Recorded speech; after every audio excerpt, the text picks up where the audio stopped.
Hello guys, Assalamu alaikum. This is Mevish here. How is everyone? I hope everybody is having a fantastic Friday. Guys, I am super excited because today I have two amazing, phenomenal friends coming forward, and we are going to be talking about the Netflix series. If you've not seen it, do see it after our conversation. And if you've seen it, embrace it in the comment section. Share your point of views. Today is going to be an epic session with my friends because there are three different women, different backgrounds, different stories. They're going to tell us how their lives were impacted by this series. Without any further delay, my besties are in the house. Let's bring them on. Guys, this is going to be my first live with three people in. So I'm super excited. So let's bring them in.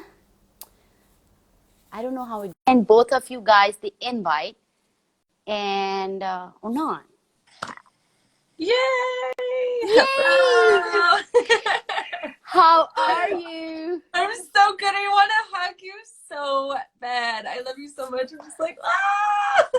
Oh my gosh, look at you. Hello! Hi.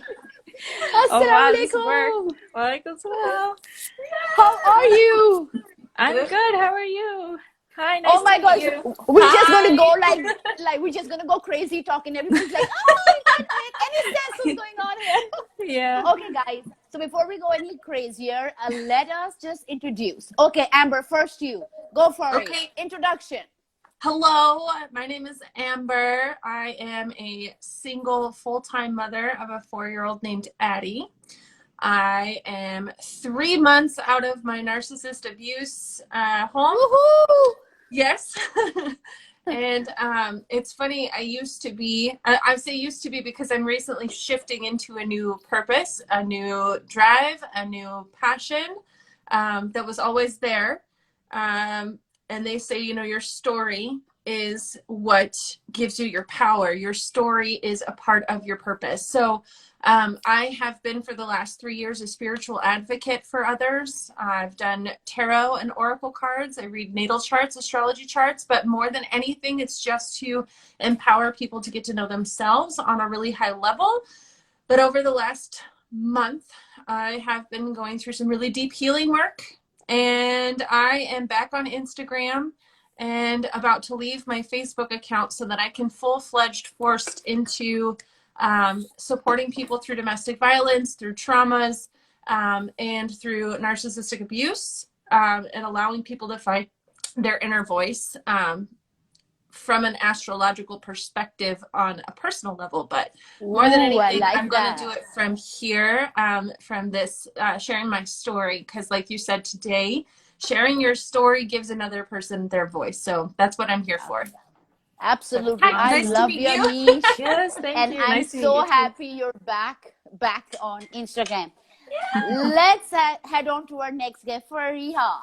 Let's have a Okay. little introduction for the audience. All right. So my name is Fariha. I'm 27 and I think 2 years now recovered from my abusive relationship, and Congratulations. yeah, and thank you. Thank you. And yeah, it's been an amazing ride, and I think like just throughout every step of life that followed, every part of it was a healing journey. And yeah, I think the story is just something that just sticks with me forever, and Yeah.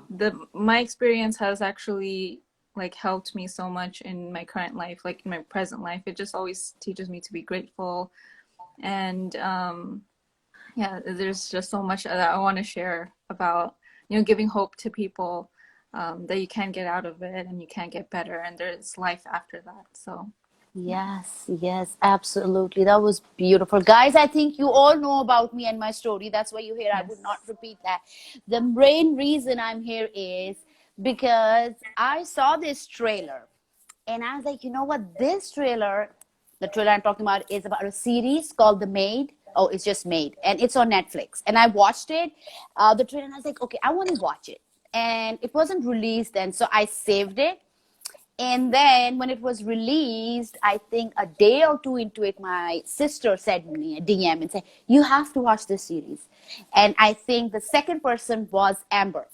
And I knew that before I would even watch it, I had to embrace it. I had seen the trailer. I knew it's going to be triggering. I knew it's going to bring up parts of me that would need healing. So I was like, I'm just not ready. It took me, I think, a week or so, maybe more, to actually embrace watching it. So here we begin. I finished it in one night, but Yep. I watched the I watched the first episode.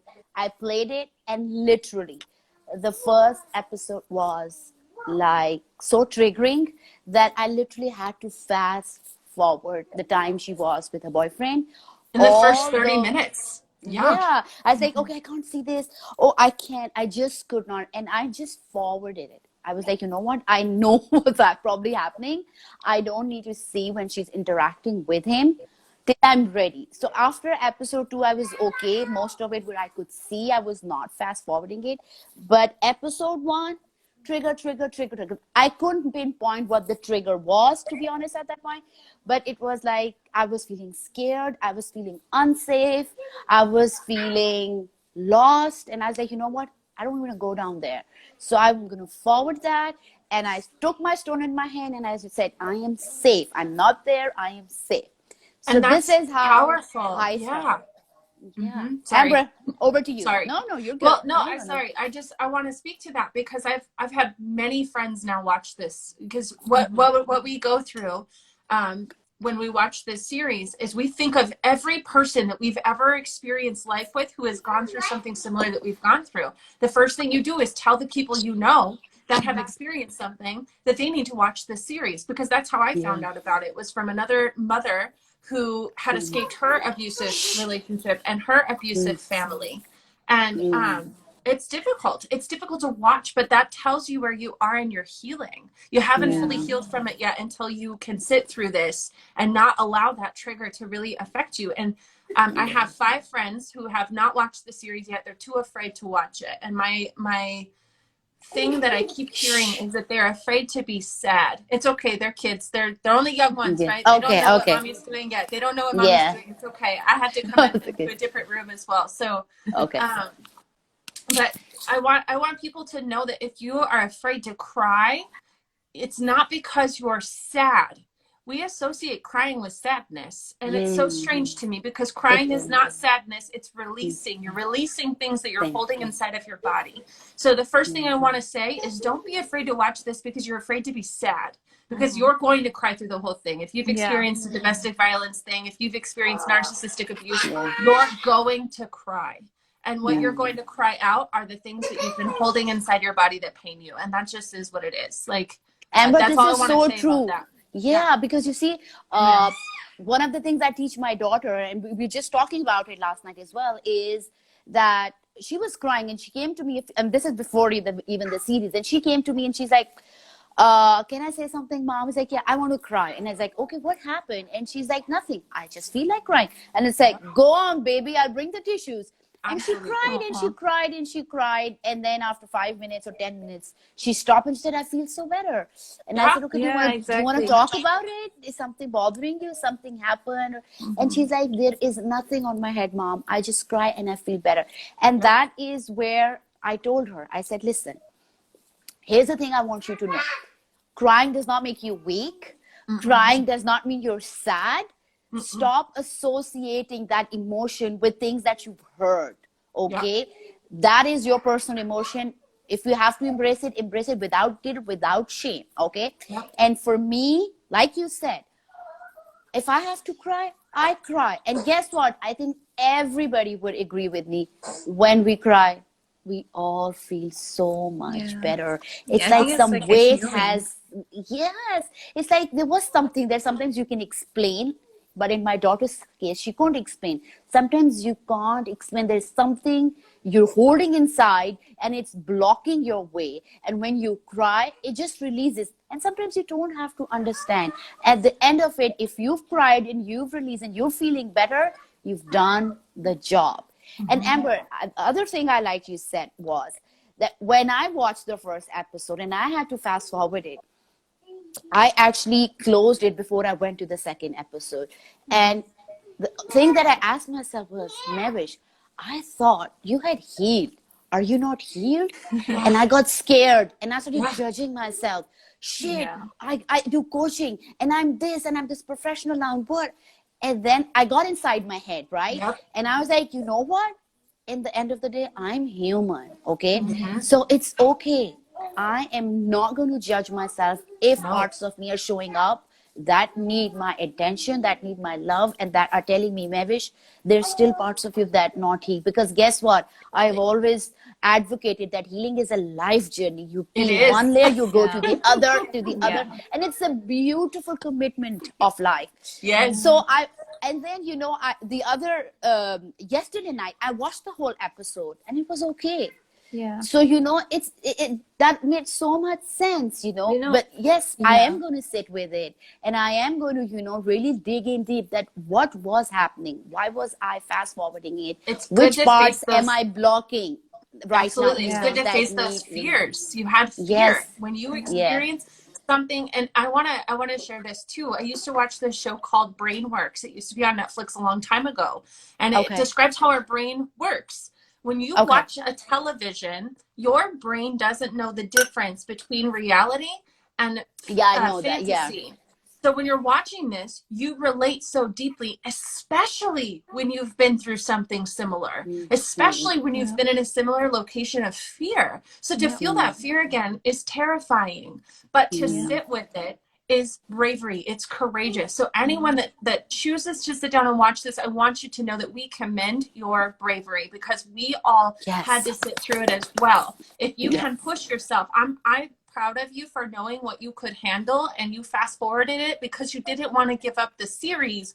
You weren't ready yet to face the fear that you were facing. And that is yeah, power. Self-awareness is power. And that's what Yeah. I believe yeah, that's what these writers did this on purpose. I believe that they wanted to release absolutely, these things out of us. yes, A It's lot of really the yes, yes, points empowering. in the show yeah, also were very like validating, just to know like, oh, I went through that exact thing too. And just to yes, see like someone else and to see it being portrayed, you're knowing millions of people are gonna watch this or whatever, and you're just like, okay, so people are gonna be aware that this is abuse, And I think Amber, you were saying that a lot of the parts where like you cry, those are the parts you need healing on. I was surprised some of the parts that I did cry. I was like, I didn't think that was gonna affect me as much. I thought yeah. some other parts were gonna trigger me more, but it didn't. And some other little parts, like specifically the scene when she had depression, when she fell into a deep depression, and it was Oh like my she was in a God. hole and she got Oh sucked my into the God. couch. I Oh, was like, it was been like you're there, going in the done same that. hole. Like,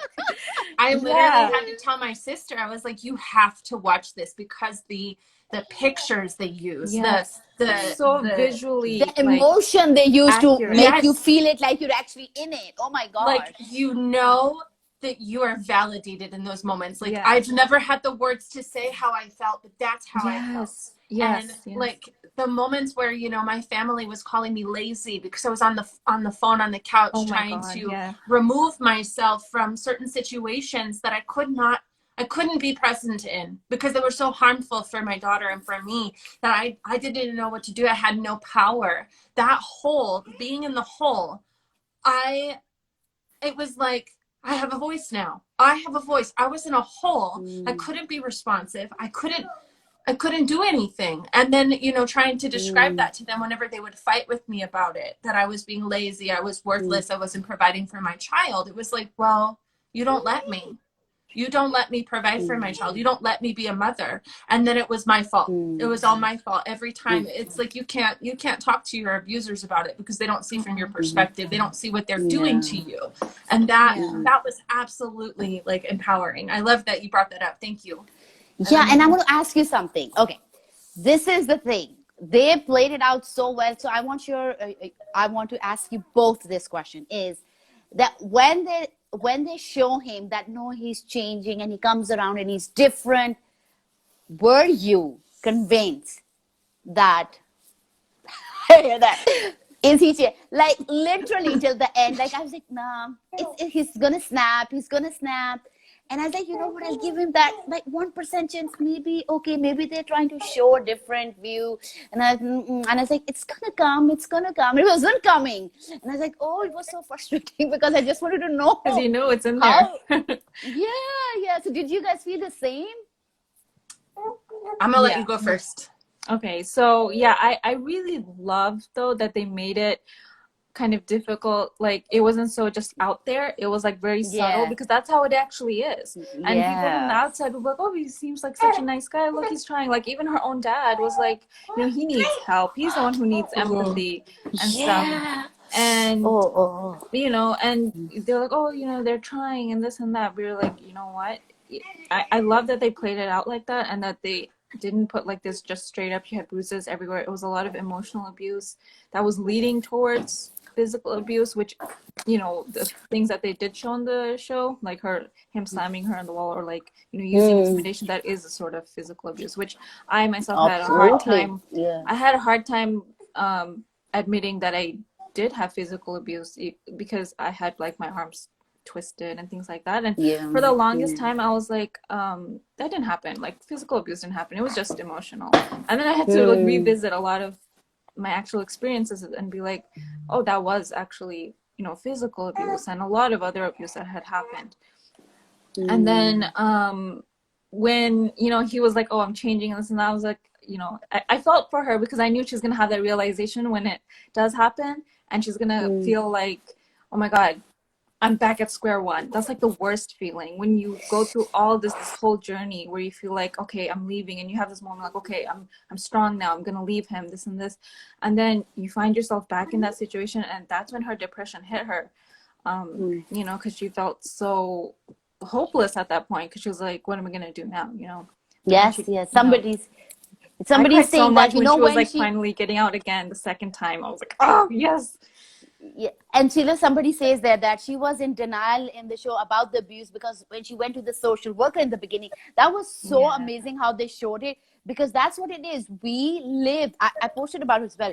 We live in neglect. We neglect it. We cover it because we are not ready to face it. Oh, am I being abused? And emotional abuse? Like for me, I was like, what is emotional abuse? What is going on here? Even Like, deeper I mean, than I that. didn't use these words.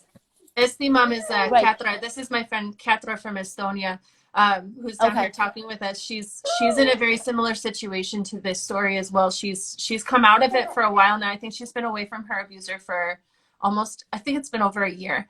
But what I love about this particular topic, what you're talking about, it's because it's our norm. We deny it because it's our norm. When you're raised in an environment that is normalized abuse, that is normalized red flags, it's not that we're in denial, it's that we don't know any better. People don't know what boundaries are because we were not taught what boundaries are. We grew up with parents that had their hands and their words in our stuff all the time. Literally, like I can't tell you how many times my mom would intervene and just grab something and put it away because it wasn't meant for us kids. And it's like, okay, there's no explanation, there's no conversation, there's no communication about what we're going through, and it just happens. It just explodes in front of our face, and it's traumatic to us, but parents don't see the trauma they cause because it's their norm. It's what we've been taught, where our social culture has taught us to intervene, has taught us to take your child out and remove them, put them here, do this, do that. Like we are so like about it when it comes to invading people's space, especially our children. And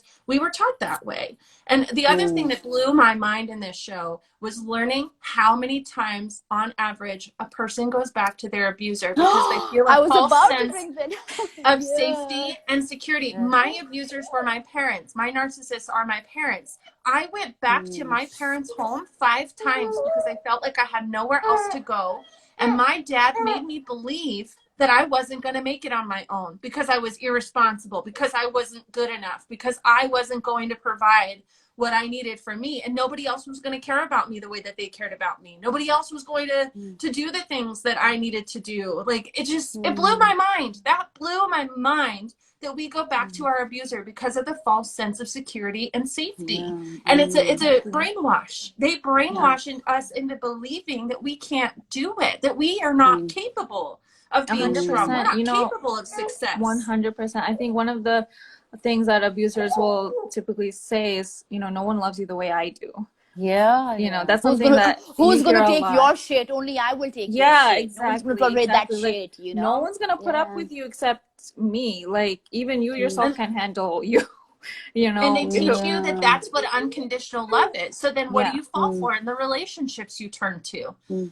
That version of unconditional love. It's not unconditional, because unconditional is meant to support and encourage you for all that you are. The moment that somebody tells you what you're doing is wrong, that's a red flag. And for me, when you're talking about, you know, whether or not he changed, I love how this show highlighted red flags. They highlighted it.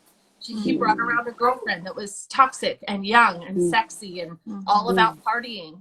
Well, he's supposed to be in AA. With on his What kind of child's environment birthday. is Yeah. that? If you're in AA, Yeah. that's not a good Yeah. environment. Yeah. My big, like, I was like, was at the birthday party. I couldn't believe it. I was so mad. Yeah. I was so angry that happened to her, because Yeah. And when did you we notice that decide she to was the take only somebody one? back. Sorry, did you notice she was the No. only one infuriated by that? Like, nobody else Yeah. around her. Nobody Not cared. Caught on Nobody to even would that. her have friend. fun. It was Not the even her kid's friend that birthday party. Yeah. Not even I the was so friends. mad. Yeah. Yeah. I was like, what's And- going on? Why isn't everybody noticing it's a child's party? Why are you getting drunk and doing these things? Like, am And I? even the landlords, they put all the weight and the heaviness on her when they stared at her and went to bed. And it's like, ask for help. Ask for help. Please, please, please tell them to kick them out. Ask for help. Yeah. I need help. I don't know what to do. Ask Right. for help. Oh my gosh. I'm so angry. Yeah. That part was You know horrible. that what, and then this is really interesting, Amber, because you're here and your parents were narcissists. We're here because of our marriages, our relationship, different dynamic. So this gives a very broader vision to the audience, because we're talking about different relationships. For me, when I watched, okay, there is the girl's mom, highly toxic, because she was unable to get over what she had gone through, right? And that became her normal. Yeah. So the abuse became her normal. So when her daughter was going through it, she couldn't tell her that, get away from him, he's bad for you, you're worth much better. She Can't thought hear that it. the definition of a normal relationship is fucked up relationship. That's the way, mind my language, that's the way it's supposed to be. And that was like really ironic, because, you know, I really sat aside, okay, when I moved to my country in Pakistan, and I told people, you know, this is, and they're just looking at me like I'm this stupid person, because guess what? People have been through it. Decades of people. I mean, they could open the whole ancestry and tell me that, you know, this person went through it in your family. Yes, this, and you know, more lengths. You know, somebody got physically abused as well, brutally hurt, and they lived in the marriage, and you know, it went fine. Oh, And they wow. give an endurance trophy to them. Yes, and they look endured. at her. And look at her. She made it. And yeah, really, like, really, and it's like not validating you, number one. Number two, it's like you start to doubt yourself, like, really? Have I taken the right step? Is it going to be bad? It was so, because you like the one thing that was a relief for me when the lady said, so when she was living in the shelter, that it takes them multiple times to leave. And that hit home, because everybody told me that you go and come, you can't decide. You are creating such an unhealthy environment for your child, because there's no balance. You go, you come. I mean, in 7 years, I don't know how many times I went and came, 7, 9, I don't know. But I did go back, because it was always projected by people. Also, it was confirmed by people that I am wrong. His behavior, men are like that. all men are like that. Look around you. So I thought, okay, maybe all men are assholes. So, you know, they bark and they do this, and you just have to be submissive. And that's the way marriages are. Even till day now, when I say, you know, this is not the definition of a good man, and they say, really, you think you can find a better man? Yeah, Yes, I'll absolutely. probably look outside I've met Pakistan, you know. thousands of amazing men. There are amazing men out Yeah. there, and they're the ones that are being friend zoned. They're the ones that are, you know, not feeling good enough, not feeling confident in that. They're going through the same things that we are going through, because it does start with our parents. Our parents teach us what is acceptable. And so Yes. this is my mission. This is where I'm kind of diving into with my career, is teaching people that it starts at a young age. Our first 7 years of life, our brain is in a state of hypnosis. We are being brainwashed to believe what life is meant to be about. And our parents uphold certain things that are tradition. And those traditions are things that we fall in line with. We think we need to get married and have kids at a certain age, because if we don't, we're going to be old and dried up. If we're old and dried up, we're not going to be good parents. And so we have these, you know, things in our histories. All cultures have it: marriage and babies, marriage and babies, marriage and babies. And Yes. they don't prepare you for the trauma that you are going towards. Because if you're just looking for a partner, if you're just looking for marriage, you want somebody who's financially secure. You want somebody who is going to be able to provide a house and food, and, you know, you think from a survival perspective. But now we're growing technologically, we're growing in such a way spiritually, that now we want connection. We don't just Yeah. want marriage and babies, we want Yes. connection. And that shifts things in us. And this is a generation of chain breaking. One of the things that show pinpointed for me at the end was when she was trying to get her mom out again. And her mom was not willing to break the chain, but she Yeah. was. But she And was, that's Yeah. something that's hard for us, is cutting the cords with our family, because our family does not necessarily support the chain breaking, because they think, oh no, what you have is good, it's secure, it's stable, and It's it's known, money, it's familiar. food. Exactly. And even I love that she went to parenting classes, you know, that teach you what the system thinks Yeah. about. Systems. You know, Yes. the system doesn't care how much you love your child. The system cares, can you provide stability? The system cares, can you feed your child? The system cares, are you educating? So it's not just about love. It's not just about what's going on. So it's just I want people to understand that it starts with their family. So even with men, even with the men that you meet, the important part about looking forward into relationships, and I love that she did this with the guy that she was interested in at the same time. And anyone that watches this series, if you have men in your life that don't understand what you've been through, tell them to watch this series, because it puts a perspective in people's mind that not everything is great for other people, even if they're putting on a face, even if they're putting on a front. People don't talk about what they're experiencing on the inside, because they're afraid to be rejected. They're afraid of feeling guilt and shame. They're afraid of the emotions that they have to wear every time they move forward. And this is something that came out for me. I'm staying with a friend right now who offered his second bedroom to us for the time being until we make it to Boston. But, you know, we were talking about physical touch and how physical touch is his love language. And even as friends, you know, he desires to share a physical standpoint of caring love. And I told him, I said, you know, my entire life, my love language has been words of affirmation. And that has a lot to do with the trauma that I had as well, because my dad used words to harm me. Because once it got to a certain point, once he went to jail when I was a kid for domestic violence, he got smart and realized he couldn't put his hands on me anymore, because the more he put his hands on me, put him in danger of going back to jail. So when your abuser gets smart and no longer gets physically aggressive, they take out alcohol. This is her dad. Her dad took out alcohol and replaced it with church. Then he became an abuser with church. This is my dad. My dad became an abuser with church and with the Bible.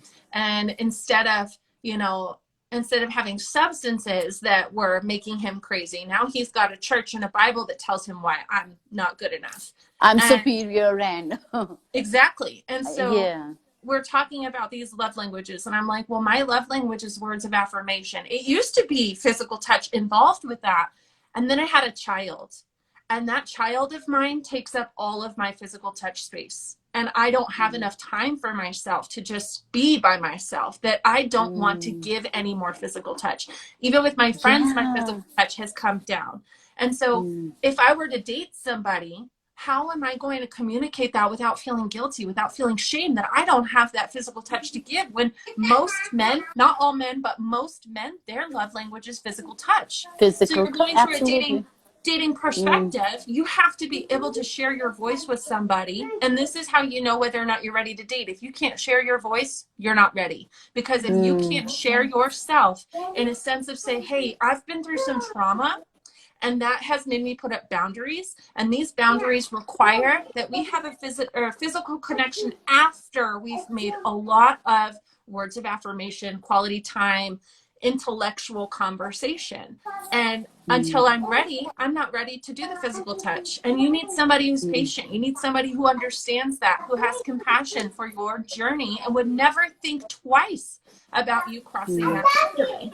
And that was really empowering for me to be able to have that come out after watching the show, because the show, if I hadn't watched that, I wouldn't have gone through that breakthrough of knowing that I'm not ready for physical touch, and I don't know when I will be ready. I might not be ready Yeah. for a really long time, and I accept that in me, and I know that I'm safe and that it's okay that I feel that way. But I did cry out some shame and some guilt, because I feel bad for the people that I love deeply that want that physical touch, that need that to assure them that I care about them. But that's not something that I'm able to give. And the people around me, they either understand that or they go because they don't. And I loved that she stood her ground with that friendship, with that relationship that started to brew. She was like, you don't understand what I've been through. And I'm sorry if this hurts you. I'm sorry if this affects you in some way. But you're not my responsibility. I am. I'm my responsibility. That was really empowering. I Yeah. thought that was really Yeah, That cool. I was, totally that agree. was. Like that friendship, she could have just leaned in on that, you know. And a couple of times I was like, I was like, oh gosh, she could get help from that guy, you know. But she really, I think that was the whole thing about breaking the chain, is that she did everything on her own. And that was another thing, because for me, like I got remarried, and and even now, 2 years in, these kind of things, they still affect me, like when I watch it. And Absolutely. I have a healthy relationship now, but even in my healthy relationship, like we have a lot of conversations about, triggers and things that, bother me even till this day, and it takes a lot of Yeah. patience, and it takes a lot of understanding from that other person, but the healing has to really come from yourself. You guys can Absolutely. Yes, agree. You're yes. okay. Go Baby ahead, time. go We're ahead. out, mamas. Yes, yes. Yeah, it is. The most, like, with that guy, it was really interesting because it showed that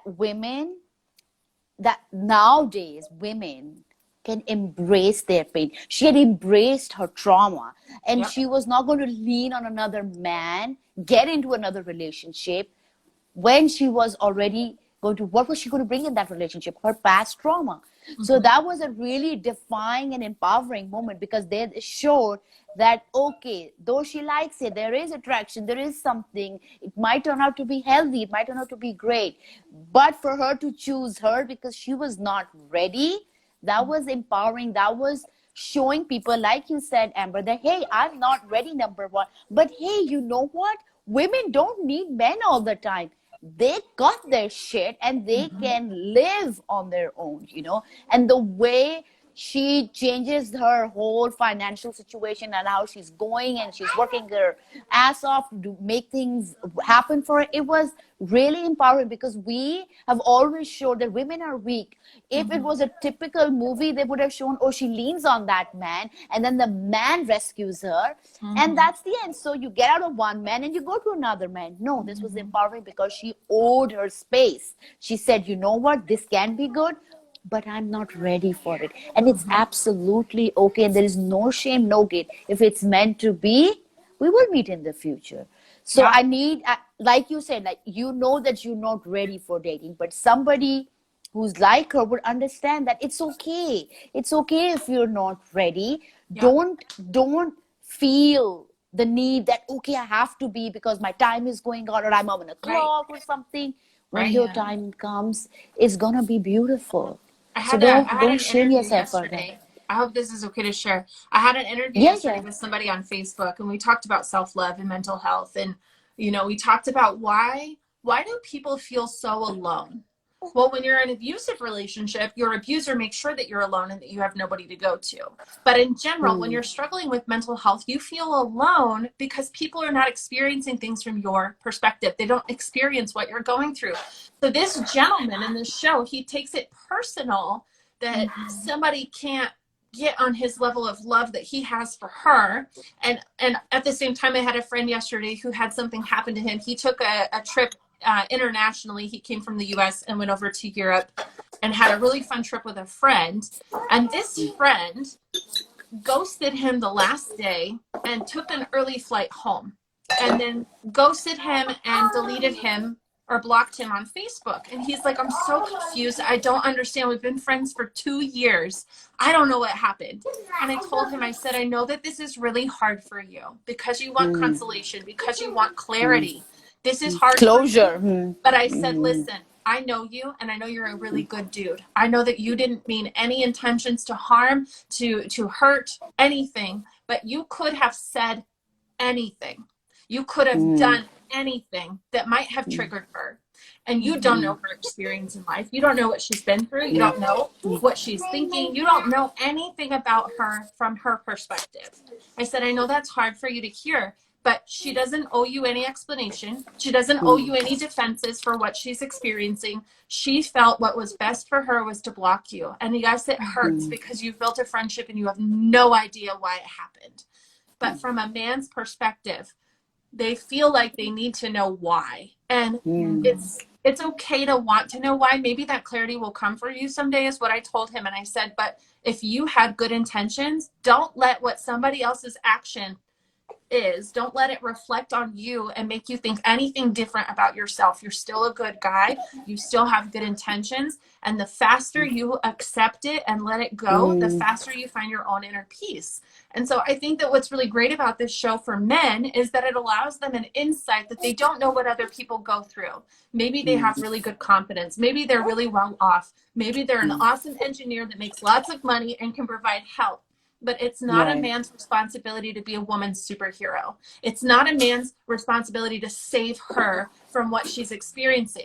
What that does is it creates a false sense of codependency on that man. A man doesn't need codependency. He needs a strong woman who is dependent on herself. But he doesn't have all the weight on his shoulders to take care of her. That's an old societal, cultural belief that is wrong. It's false. We don't need a man to take care of us. We don't need a man to provide for us. And likewise, you don't need a woman to make you feel loved. You don't need a woman to make you feel whole. You don't need a woman to make you feel that intimacy with life that you deserve. You have to find that in yourself. You have to find that intimacy with who you are, with feeling good about what you've done, with feeling good about what you have going on for you. You shouldn't have to have that validation come from a woman. You shouldn't have to have that vice connection or versa that with both. relationship. I'm on both yes. sides. Like I feel that very deeply our culture and our society has messed up the whole idea of what a woman is and what a man is. Like, big time. Totally. And the patriarchal culture has totally taken all the control from women. But it's really interesting, you know, because no, thank you. It's really interesting how you said, because I think one of the realities that I've learned is how much a belief can destroy your life. Because you see, your belief is not a reality. No, it's not a fact. A belief is coming from. Do I have you guys back? I can stop. No, we're good. Okay, what was I talking about? Sorry. Beliefs, yes. So my thing was, the thing I was talking about was the belief system. And I was like, you know what? And I can talk for my culture, Amber, and you can talk for yours for sure, is that the belief system, what's happened for my side of the world is that the cultural belief have overtaken everything. So if the belief system is in place, everything is in place. So that's okay. I'm talking to the audience right now. So if the belief system, yes, mommy duties are very important. My son is right here. He was sleeping when I started the podcast and he woke up when I started. So the belief system is that if the belief is in place, everything is perfect. So the belief system is more important than your life, is more important than stepping outside the box. So we have been brought up with certain beliefs, and those beliefs have been set in stone. The thing is, when I hit rock bottom, I was like, where is this belief coming from? Like, where? Okay, it's coming from my dad, but where did it come to my dad from? And like, is it really like the end of the world? No, it's just a belief. It's not a fact. It's not a reality. It is a belief that was put in place by somebody, and then it becomes everybody's reality. So guess Absolutely. what? We can let go of these beliefs. I literally have dismantled so many beliefs, and it has like opened my mind so much, because I could not, I had to stay on that line of belief. It was like, oh, if I step off, I am like, what am I going to do? How am I going to survive? What is going to happen to me? And it was like, you know what? Nothing happened to me, right? Yeah, people don't like it. Yeah, people call me out, whatever. I'm still here, right? Yep. And nothing changed in my life. The only thing that changed is I transformed and I evolved and I grew. So the beliefs, for all of you guys, I want you guys really sit with your beliefs. See, where are they coming from? Are they really your beliefs, or were you brainwashed in them?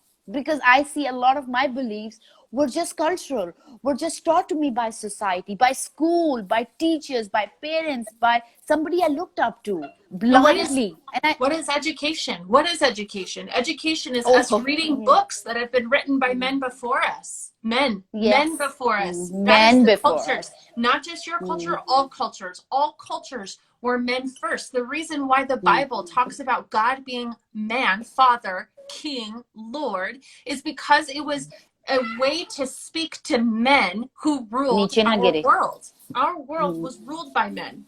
And therefore, the Bible Yes. was written for men. But if you really look at the way the Bible is presented, that God is love, well, love is not a man. Love is an energy that you feel. It's something inside of Feel yourself. it. God is omnipotent, and omnipotent means to be in all places at all times. Well, what's the only Times, thing yes. that is in all places at all times? It's matter. Well, that's what we're made of, is matter. Dirt, dust, particles. That is God. God is all things. We are all things. And if you start to learn this perspective of life, and I don't mean to trigger anybody's beliefs, I don't mean to trigger anybody's reality, but I do trigger how you learned what you know, because how you learn Yeah. what you know is by stories and by books that were taught to you from the past. So you have to do this inner work of accepting, well, I'm not a part of the past. I'm a part of the present. And I'm not a part of the future yet. The future's not here. And when the future gets here, guess what it's going to be? The present. It's going to be right now.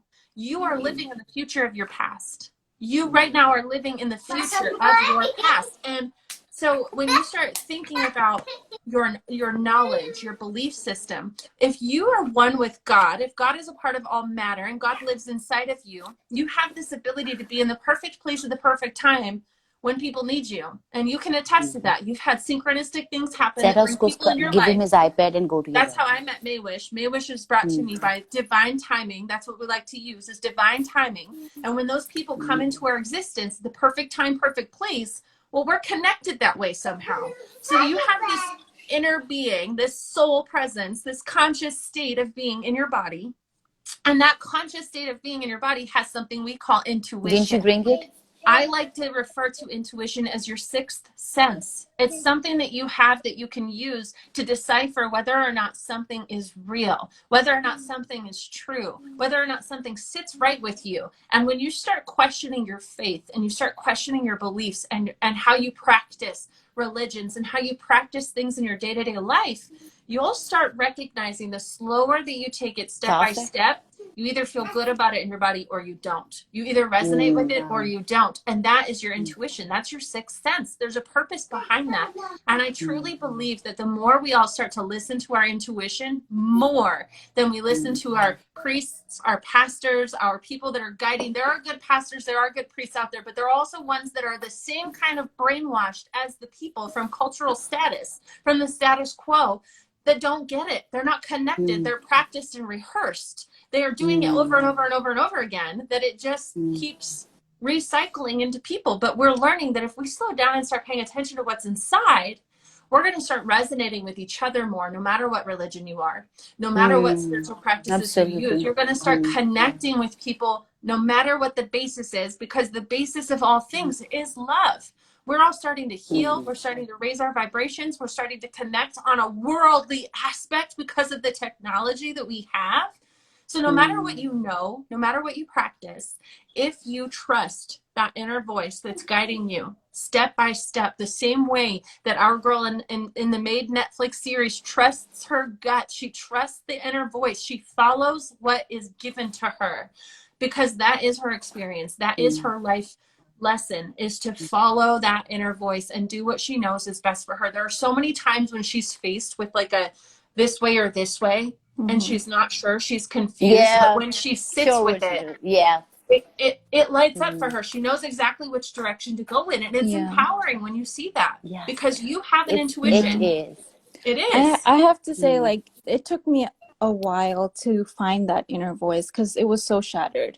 Like, I didn't know, there were too many voices. I feel like the abuser, sometimes that becomes the biggest voice in your head, and all these other voices around you, that your inner voice is like this little peeping thing inside that you have to kind of strengthen and give that voice power. Because until I was like, I think for me, like, I was alone a lot when I was in my abusive marriage, and I journaled sometimes, and I saw even in my journals how my inner voice was so influenced by the people around me, and I was so low with myself. Even the way I was writing about myself, just hoping for some love, like as if I could just get a scrap of it, I'd be happy, you know. And then You are finally, who I you're see how it surrounded by. transitioned. I see how it transitioned into the newer journal entries, and the day that I actually left, I saw my entry on that day, and I was like, wow, I think that was the day I found that inner voice and actually gave it power. Because the reason why the girl in the show is able to trust her gut and trust her instincts and follow is because she gave that voice power, you know. And I had this conversation with my older sister, you know. She was a big help for me, like, because she saw me since I was young, and she saw how I had changed and everything, and she was like telling me, you know, Fariha, what does your voice say? Like, you know, why don't you listen to what your voice says? Like, inside of you, what does your heart say? And I didn't even know, because I was so worried about what someone else is going to say about me, or I was thinking of myself as how someone else thought of me. And the same thing, Amber, you're saying about faith, I had to revisit my relationship with my faith, because it was you know, you have it is used against you a lot by all people, the time, you know. Because If when it you're can be abused parents, it can and be broken, when you're yes, abused and broken, you wonder why a God, a being above you, would allow you to be broken. But when you find out that God is love, and that what you reap is what you sow, and you're in an abusive relationship sowing hopelessness, sowing brokenness, sowing, you know, I can't do this, I have no choice, I'm powerless, you're sowing that, that's what you're going to keep reaping. That's why when you leave, you have more chance of growing, more chance of getting better, of healing, all those things. You have to want it. You have to get out of it. You have to be it. And you are not it until you make the first step. you know. That's and what you said just now, what you just said just now about it wasn't just your abuser. I want people to understand this too. Your abuser is not your only abuser. Your abuser is the people you're surrounded by. Because the people you're surrounded by, if they don't believe you, if they don't support you, if they don't encourage you, if they don't help you, they're a part of the abuse. They're not innocent here. Your friends and family that are not helping you, they're not innocent. We give innocence because it's a part of our norm. We think that they're good still. We keep them in our life because we still think that they're our family. I love them. I deeply have these feelings for them, which you do, but they don't love you the same way. And that's called conditional love. If they don't support you and see that you're hurting, if they don't like jump at the minute that you're like, I need to get out of here, they're a part of the abuse. And I'm not trying to trigger people to say that people are bad. It's not that they're bad. It's that they're a part of the brainwash system that doesn't see Yes. what's wrong with our cultures and our societies. They don't see it. And because they don't see it, they're a part of the abuse. One thing I'm learning right now, and it's because I watched Maid, is that everybody has red flags. Everybody will show you their red Oh. flags. Mm-hmm. Your friends, Mm-hmm. your coworkers, your bosses, they will show you their red flags, and you need to have self-awareness to catch them, or else you're going to keep surrounding yourself by people who do not support your growth, who don't support you coming up and out. I just recently had to confront a friend, and I still haven't told her everything because I don't know how to find the words. I don't want it to attack her. I don't want her to feel attacked, but I know I have to separate myself from her, because if I do, I'm going to grow. If I separate myself from somebody who's in a toxic relationship, who doesn't see it, like I can't even help her, but I know that she's strong enough. I can't describe this to you other than this. I know that she's strong enough to wake up on her own, and I'm going to keep being that example in her life, but I can no longer be that connected to her. I can no longer hang out with her on a daily basis, you know? So like, and that's hard too, is not taking responsibility for other people's toxicness. Like, you can call it out, but if they don't see it, like, it's really hard. Like, we can't save everyone, and that's something that I'm also learning, is that we can't save everyone, but we can live by example. When you start standing in your power, certain people are going to fall away because they're still in toxic behaviors, they're still in toxic relationships, and we can't necessarily be the ones to save them. Because what happens when you talk to your friends about your story? No, that's not what's going on here. Yeah, they're gonna negate what you have to say. They're gonna push you away. But if you're still present in their life in a way that is full-fledged, empowering other people by telling your story, you're still going to be a light in their life somehow. But you can't want to save them all, in the sense of like putting yourself into their negativity, putting yourself into their toxic behaviors. You have to live the way that you dream living. You have to share your story in a way that is empowering for you. And it's not meant to be selfish. It's not meant to let your friends fall behind you. It's not meant to do that, because if we're all coming together, Maywish, remind me of your name. It's Fariha. Fariha. Yes. Fariha. Fariha. I love it. It's beautiful. So Fariha, Maywish, and I, if we keep coming together, we are going to continue to empower our network. And those of you that want to share your story, that want to do what we are doing, that want to come out and be strong, we're going to keep sharing that with our networks. And the more we keep sharing with our networks, the more our networks begin to rise up in higher vibrational frequencies, with love, with compassion, with understanding, with healing, that eventually those friends of yours that are weighing you down, that are not supporting you, that are part of the abuse, eventually the network is going to catch them. So you can't make it your responsibility to catch your friends. You can't make it your responsibility to catch your family. That's what gets exhausting, and that's what's tiring and weighing down on us, because we feel like we're helpless, we're powerless in saving just them. like in the show, like when she was trying so hard with her mom, but at one point she was like, you know what, I can't save you, like I can't force you. She went And like, for she's you, like, I you have to know, move on with my life. Yeah, and Fariha, like you said, I want to come back on that because it's really interesting, because Fariha and I am from the same faith. We're both Muslims. And one of the things I want to share like was Islam itself, and then and the society, when Amber was talking about people. So here's my experience. My experience is that I didn't get validation. I was called out. There was anger. There was frustration. I was more hurt. I was like, these are my people. Like, they don't see my pain. They were supposed to see it before I saw it and tell me, you need to get out of here. How could they not see it? And how come they're telling me to go back? So there was this long period of pain. And I was angry, and I was a monster to everybody in my family, because I felt betrayed. I felt like nobody loved me, and I have no people, really. Where are my people, you know? And there was nobody. There was nobody. I had nobody on social media. I didn't know what I was doing. I was healing. I was transferred. I didn't have any idea what was going on. But there was this sense of, I'm finding something, finding me. What's going on here? Where have I been all those years? This is my mom's voice. This is my dad's voice. This is my teacher's voice. This is my husband's voice. This is my faith's voice. Where the hell am I in all that? And then when I came to the other side, when I healed, when I transformed, then came the calmness. And then, I was like, you know what? This is bigger than me. And Huge. what I did was I stepped back, and you see, it's different. Like, that's why I say share your story, because every story has a different dynamic that can be empowering for so many people. For Absolutely. me, it was, this is generational trauma. This is why my mom gives this reasoning. This is why Yep. my dad gives it.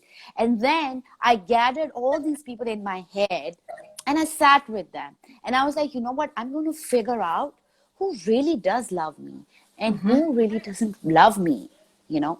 And that's where it started to sink in, when my mom comes and says, go back to your husband. She doesn't hate me. No. She doesn't want bad for me. She's No. not evil. She's not No. toxic. She's not narcissist. That's what I had to dismantle, because not everybody was a narcissist, because nobody was there Right. for me. So you're all narcissists. That's why I was with a narcissist, Yeah. And then it's like, you know what? Okay, she's not a narcissist. She's not evil. She's not standing up against me.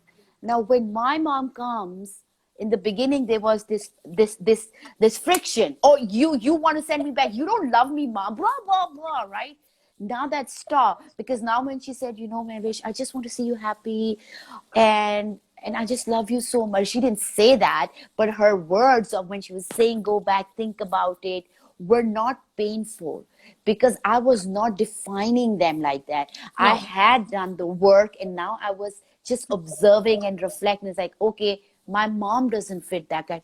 Thank God she's okay. She loves me. Okay. Right. Then came the dad. Okay, where is the dad coming from now? Is the dad part of the patriarchal culture? Does my dad love me? Or does my dad hate me? And then there was, again, a lot of observation and conclusion. No, he is being brainwashed, and for him at above 65 to understand, it's going to be hard. Okay. Yep. Same. Then came the aunts and the uncles and the cousins. I mean, I didn't get to friends. And then I had to dismantle each one of them. I had to put them, okay, this person really is evil. They are my relative, but they are evil. They don't want to see me happy. So you know what? I don't need them. I'm going to Right. keep them away from me. That Right. these people are right. They truly think that when they're advising me to go back, they're coming from a place of love and concern. So I don't need to attack them every time No. to prove my side of the story, because I know my Right. side and I have validated my side of the story. But when they say I Absolutely. appreciate them, because they genuinely are saying it from their vision, and my vision is not anymore like this, it's expanded. Okay. Right. Then comes the friends, and then I've left most of my friends, not because they're bad, not because they're all evil, but because we're not on the same page, and it was okay to outgrow them. I found new ones. I found Absolutely. you guys, and I love you guys. So it's okay. You really have to see. And for every individual, for Amber, her parents were narcissists. So she had to cut that cord out. For me, my parents were not. They're toxic and they love me. Some parents are toxic and they don't want good for you. So everybody has to understand their story. Not everything we are sharing here is going to make sense, because what happens is, when we listen to empowering stories, when we listen to inspiring stories, we take them because we're inspired by them, and then we put them in our box. Don't do that, guys. Your box is going to be what you're going to put in, because of yourself, because of your uniqueness, because of who you are. So this is what she says, and I love what Amber says. I'm going to go change it, give it my own flavor, and now I'm going to put it in my box, because this is how it's going to fit in my story. If I take Absolutely. exactly what she's giving me and try to live it, I'm slowly going to chip off and lose myself again, because it works for Amber, because that's what Amber is. That's what makes her her. And that's what attracts me to her, right? So I love there's you. so much of in-depth work we have to do. There's so much of in-depth work we have to do. And Fariha, let's come to faith. Oh my God. I was in Pakistan and I went to America. I lived there 7 years. I think I was here in my head abused by faith. because I grew up, God, be fearful of God. You know, if you say no to your husband, you know, Mm-hmm. if he's calling you in the room and you say no to him, the angels are going to curse you. Oh my gosh, we can't even say no, we're not accepted. And then if you want divorce, God is So so angry angry. in the holy book because you want divorce. And I was like, okay, I can't. I'm like shaky all the time because now I can't think about divorce because that's going to make God so angry. I've grown up with God that was very aggressive, Mm-hmm. and we have to fear him, really be fearful. That was, I was fearful about all my relationships. I was a people pleaser because I have to be fearful. If I'm not fearful, then there's something really wrong here. Then I am being too bold, and nobody likes bold women. So I Mm-hmm. really had to sit, and this is not what God is talking about. And one of the things was, who saved me? God saved me. Nobody did, Mm-hmm. because nobody was there for me. You know, I Mm-hmm. was driving the Exactly. car crying Exactly. because I saw a blank wall in front of me. And I was like, God, I've never seen a blank wall. I'm an overthinker. Why I don't see anything? What am I supposed to do? I'm screaming. I'm screaming my lungs out and I'm crying and I can't see through my crying. And there I am reading the words of the book. And I don't even know what they mean. And I just stop and was like, why am I saying this? What does this mean? I called my dad and said, Dad, do you know what is this from the book? And he says, yes, this is from the book. And the translation, Amber, was, and you plan and God plans, and God is the best planner. And Absolutely. I was like, and when my dad said that, I was like, my God here heard my desperation. He's got me. That day I stopped worrying about my future, and Absolutely. really had to dismantle so much about my faith. And I was like, because this is so messed up.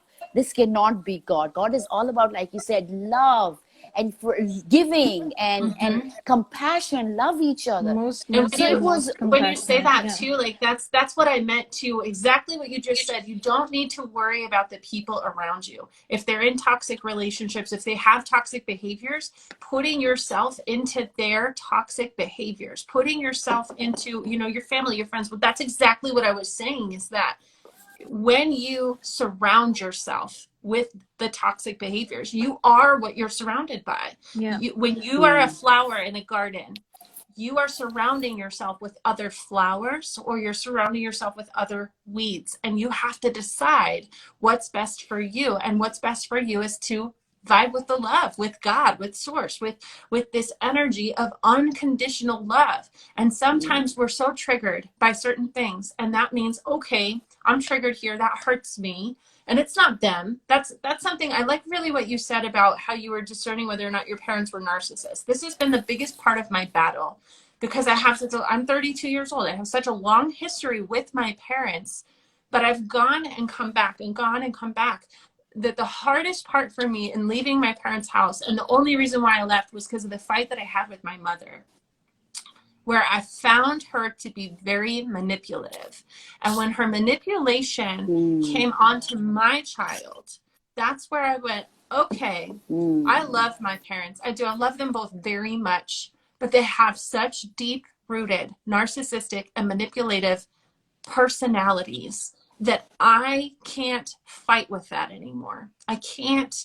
And every conversation is a fight. Every conversation is something where I find myself needing to defend or needing to explain, but I don't need to do that anymore. So if I'm not going to speak at all, because every single conversation turns into this, then I don't need to be with them. And that's a hard decision to make, especially when you love deeply. One of the biggest things I keep talking about is grief.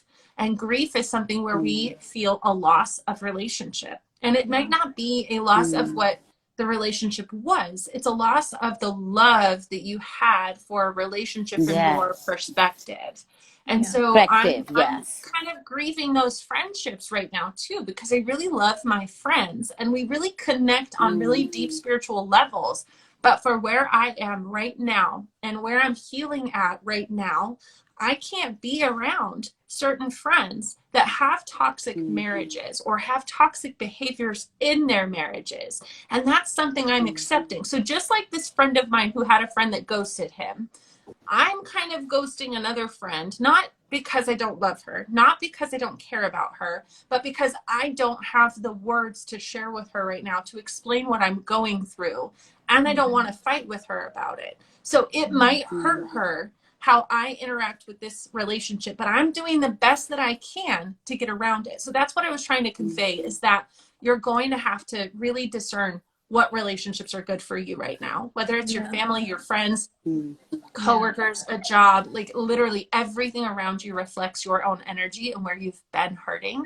And I love what you said. Not everybody is a narcissist. Not everybody is, you know, a domestic violence abuser, but some people don't know how to cope with their emotions and don't know how to see the red flags that we see. They don't see it from perspective. So we're not doing it out of like, I think you're a narcissist. I think you're a manipulator. I don't want to attack my friend. I'm like, I don't want her to feel attacked, but I can recognize those behaviors in myself that I'm like, oh, I need to put that friendship down. Yeah, I think it's a protective instinct, because you came Absolutely. from this place where you were abused, like you were hit nonstop, right? Like emotionally, verbally, whatever. Now you're in this place where like, okay, I'm trying to get out. Now I need to protect myself from getting anything like that. So you become very like selective about the people you surround yourself with, and like very picky, I would say, about protecting your peace. I say this a lot with like my siblings and stuff, because in my family, like I will say, like my parents, like, yeah, I do love them, but I don't have a lot of mutual understanding about a lot of things with them. Like it just doesn't match sometimes the way that we look at life and the way that we understand things. It's just very different. You know, and I, again, the same thing, I just don't feel like having those conversations where I'm going to try to like explain to them, because I know they're not going to maybe change their perspective. But then I also don't want to hear the convincing of like, you know, them trying to convince me to change my perspective either. So sometimes just for my own sanity, I just will not go there. And that has made the, I guess you would say, oh, you don't have that open communication or whatever. And that's the guilt and the shame that we don't have to feel. We don't have to feel guilty or shameful for what we choose. Sometimes you feel, that's so true. You feel like, I wish I could just call my parents every day. Like some people will say, like, I call my mom every day and talk. I'm like, I don't have the strength to do that sometimes. And like, I'll have this conversation with my siblings, because again, sometimes it is the second generation, you know, sometimes is the chain breaker. And so we will have a lot of conversations about things growing up, what we experienced and things like that, how we want to change things for our kids. And it you know, once I came to, like, I've gotten to this place where I am really protective about my peace, where even, you know, sometimes like I want to live close to my family, but now I'm not. But like, but then that's like just the ideal world. But in reality, I really don't, because like it's going to be hard. The reality is that it's going to be really hard. You're going to have to, and for me, I know that I'm not mentally prepared yet. Even if no matter how much time has passed, you have to give yourself time. You may never be, and that's okay. Right. And like, I know I still struggle. I think we're all battling this idea of like what family is. We're battling this idea of what is right and wrong for what family is, what we raise our kids around, what we grow around us. And the real bottom line is you have to do what's best for you, and you have to do what's best for what you think is best for your kids. Without your kids the guilt and the shame. They picked you to be their without mother. the They guilt picked and you shame, to be their that family. eats you up. And so we do things out of fear, but at the same time, sorry, go ahead. No. I think you got. I think it just lagged. It came late. It's okay. I forgot what I was saying. That's okay. That happens so much with me. But Amber, you know, it's really interesting, because you see, what is family? You know, it comes back to the same. We've defined what family is supposed to be, how a mother needs to be with her kids, how a father needs to be. It's totally, it's how we feel. You see, one of the things that I think, and when I reflect on, and when I said that, you know, this person is not narcissistic, or my mom or my dad, or whoever is not, it was like, see, I live in this bubble, okay? And this bubble was in my country, within my circle, within my people, within my exposure. And one of the things that some people don't believe. The people in my now don't believe. They think I'm making it up. But I said, okay, you need to meet people from my past. Is that I was highly toxic. I was very judgmental. And guess what? I had no shame and guilt around it because that was my bubble. And the bubble was really brainwashed to do that. So for me to think I was doing something wrong was impossible because everybody was there. Oh, you're fat. Oh, yeah, you're fat. Oh, you're ugly. Oh, yeah, you're ugly. Oh, your nose is big. Your nose is. It didn't matter because everybody was doing it. That is what I was brought up in. That was taught in our schools or whatever. That is what we were conditioned to believe to be our reality. Yes. And then when I moved, far away, I was in USA all alone, meeting all kinds of people. And I said, now they were not fitting in because now they were strange. These Americans are strange. These people are strange. Oh my God, I can never live here. What is wrong with this? What kind of country is this? And then because now the bubble was going to burst and I was not ready to let the bubble burst. And then when I embraced myself, I was like, oh, hello, Mavish, you're toxic as hell. You're judgmental as hell. You have hurt people badly in your life. Welcome. And is the thing is that you have to embrace yourself. You have to understand that the family dynamic was like this. One of the interesting things is we were sitting with one of my friends, so we were a group of friends, and she's like, but why would you do that to your kids? You are going to give your kids a broken home now, Mavish. And I was like, really? And I said, who defined that for you? And she said, isn't it obvious? I said, in your head, it's obvious because that's what that's what our culture has told us. But for me, the dynamic is just shifted, I love my kids. The dad loves their kids. Everybody, my mom still loves my kids. Their dad, my husband's parents still love my kids. So how are they broken? Like in The other thing where is that peace? Sorry, but sure. like when people say broken home, but the people in the house are broken. When they're together. If you could say you broke the home or whatever, but you're gonna break me in the process. They're gonna have a broken mom. They're not gonna have a fully functional, happy mom. If I didn't save myself. And a broken mom creates broken children. Exactly. So you actually heal your kids by healing yourself, and you're paving a path so that they don't see that. Yeah, absolutely, 100%. Yeah. Maywish, you're lagging, girl. Am I here? Can you hear me? We can hear you. It's all pixelated. It's all pixelated. Yes. I think that every person, because everybody is come to a place, like you said, Amber, we're all coming to a place where we're raising our awareness. We're changing the way things are defined for us. For me, how a family looks like is going to be totally different for Amber. And now we're coming in that place, in that space where everybody is going to be okay with their definition of family, of individuality, about things, how they want things. And this is going to be a drastic shift. And I know it's going to make a lot of people uncomfortable who A, are not ready, and B, who would never want to see that change. So it's for me, it is for Amber, the family must be like, I'm a single mom with my daughter, for example. And that's what family is. We love each other, and that completes our family. We literally tell ourselves every day that, your home is right here. Your home is in your body. Your home is your body, is your temple. I had this big epiphany about how homelessness is an idea of not having a house. But we're never actually homeless. The earth is our home. And when we start thinking that way, people in our life become God-given gifts that give us what we think we need. Food, shelter, clothes, bath, like whatever it is you think that you need. When you surrender to the idea that I am already home always, the right people come through. And my last thing that I want to say about this, because I have to get going here, but the last thing I want to say is that you're not alone. And the only reason why you feel alone is because you're seeking validation and you're seeking love from people who are not on a vibrational frequency ready to give it to you. With you.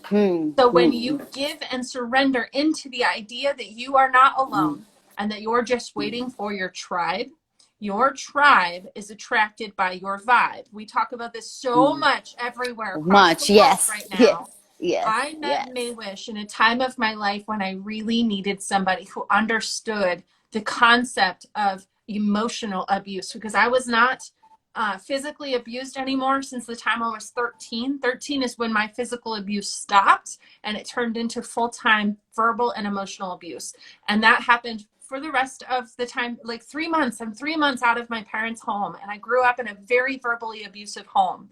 And it was my norm, and it was their norm. And so for me, it's like I can't complain about it to anybody because everybody thinks it's normal. Normal. It's Yeah. not normal. But you're going to find people who light up around the world, mostly online. If you're here online, you're finding us because we're your people. We're here to be a part of something that helps you grow. Community is everything in healing. Community is everything in growth. You have to be surrounded by other people who are growing the way you would like to grow in order for you to feel less alone. If you don't want to feel alone, start looking outside of your circle. Start looking outside of where you are, because where you are is not where you want to be. And if you stay where you are, you're going to keep feeling hurt. You're going to keep feeling alone. You're going to keep feeling sad and depressed and anxious and against yourself, because everyone around you is against you. Out for Okay, me, I it was just all lost both of them. online. Every friend that I've made that makes me feel less alone is online in a social community of healing people. And that's powerful. So that's the last thing I want to say is just, you're not alone. You just need to look out past your circles. Yes. That's the perfect thing to say to, also to someone Expand who may them. currently be in an abusive relationship, because they really do feel alone, like at that point. And, start from online, like you said. And once you start getting those words inside of you that you are not worthless, all the things that you are coming your way, that you're worthless, you're not good for anything. When you start hearing people say the total opposite of that, you start believing in yourself a little bit, and you get a little bit of that confidence to do something different for your life. So that's perfect. Yes, yes. All right, guys, my battery's dead. Amber's got to go. Guys, we should do another session because we definitely want to talk a little bit. I do want you to shed some light on the series as well. So we'll make another time, maybe next Thursday or Friday, and do this again. But yes, look outside your inner circle. There are people out there. I wasted 9 months thinking that no, I'm going to find nobody. We're hearing them both. There are people who are going to listen, they're going to give you what you want. You're not alone. And they're going to You're never connect because alone. they've been through something similar with, Yes. so you guys just automatically connect in a different way. It feels safe. Yes, It's a definitely. safe place. And even in the show, we saw that. But we're going to save it. Yep, we're going to save it for next week. Watch the Guys, show. I love you so much. Watch the show, yeah. Watch the Watch show. it. Watch Just the do show. it. Netflix, You can you do better give it. us some goodies. It is it takes a little courage, but once you finish, it's really relieving. Yes. Yeah. You're not going to want to put it down. Okay, if somebody wants to watch it and is not brave, call me. We'll do the video call. I'll watch it with you. Let's do it. Bring it on. Send me a DM. I'm with you on it. Yep. Yes. Sending you so much love, guys. This was awesome. Thank you so Let's much. do this next week again. Nice to meet you. Take care. Yeah, nice to meet you too. Bye. Bye. Bye. Take care. Bye.